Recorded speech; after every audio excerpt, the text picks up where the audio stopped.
सोचिए एक ऐसा बच्चा जिसे फरिश्तों के सरदार जिब्रील अलैहिस्सलाम की हिफाजत मिली हो और जिसे मूसा अलैहिस्सलाम का साथ मिला हो। सोचिए क्या ऐसा इंसान कभी शिर्क कर सकता है? जवाब है हाँ। ये कहानी है सामरी की। ये उस वक्त की बात है जब फिरौन बनी इसराइल के बच्चों को कत्ल करवा रहा था। एक माँ ने अपने बच्चे की जान बचाने के लिए उसे एक सुनसान जगह एक गुफा में छुपा दिया था और उसे अल्लाह के हवाले करके चली गई। वो बच्चा भूख प्यास से खत्म हो सकता था, लेकिन अल्लाह ने उसकी हिफाजत के लिए किसी इंसान को नहीं बल्कि जिब्रील अलैहिस्सलाम को भेजा था। रिवायतों में आता है कि जिब्रील अलैहिस्सलाम खुद आकर अपनी उंगलियों से उसे शहद और दूध चटाते थे। वो बच्चा इंसानों से दूर फरिश्तों की निगरानी में पला बढ़ा। उस बच्चे में तेजी, चालाकी और उसका नाम सामरी था। जब वो बड़ा हुआ तो मूसा अलैहिस्सलाम की कौम में शामिल हो गया, लेकिन उसका दिल कभी साफ नहीं हुआ। जब मूसा अलैहिस्सलाम अपने साथियों के साथ समंदर पार कर रहे तब सामरी ने कुछ ऐसा देखा जो किसी ने नहीं देखा था। उसने देखा जिब्रील अलैहिस्सलाम एक घोड़े पर सवार हैं। उस घोड़े के कदम जहाँ जहाँ पड़ते बंजर जमीन में जान पैदा हो जाती। सामरी ने घोड़े के कदमों की निशान की मिट्टी को एक थैले में जमा कर लिया। वो समझ गया ये कोई मामूली मिट्टी नहीं। फिर जब मूसा अलैहिस्सलाम 40 दिनों के लिए कोहे तूर गए तब सामरी ने अपना असल खेल खेला। उसने लोगों के सोने के जेवर इकट्ठा किए और उन्हें पिघलाया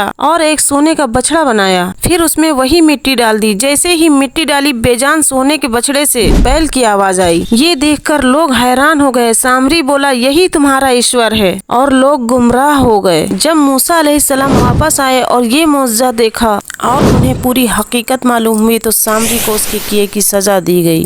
उसे माशरे से निकाल दिया गया, जिला वतन कर दिया गया और उसे ये सजा मिली कि वो सारी जिंदगी लोगों से दूर रहेगा, और अगर कोई उसके करीब आने की कोशिश करेगा तो वो कहेगा लामिसास यानी मुझे मत छुओ। इस कहानी से हमें ये सीख मिलती है कि सिर्फ कोई मुकद्दस हस्ती जैसे हजरत मूसा अलैहिस्सलाम या फरिश्ते जिब्रील अलैहिस्सलाम की कुर्बत या सोहबत ही काफी नहीं, बल्कि सच्ची हिदायत और ईमान अल्लाह की तरफ से होता है। अगर दिल में इखलास न हो तो इंसान कुफ्र और गुमराही की तरफ माइल हो सकता है, चाहे वो कितनी ही बड़ी निशानियों के पास क्यों न रहा हो। ये कहानी हमें ये सोचने पर मजबूर करती है कि हमारे आमाल और हमारी नियतें ही हमें सीधे रास्ते पर रखती हैं। ये पूरा वाक़या कुरान में सूरह ताहा आयत नंबर 83 से 98 तक वाज़ेह तौर पर मौजूद है।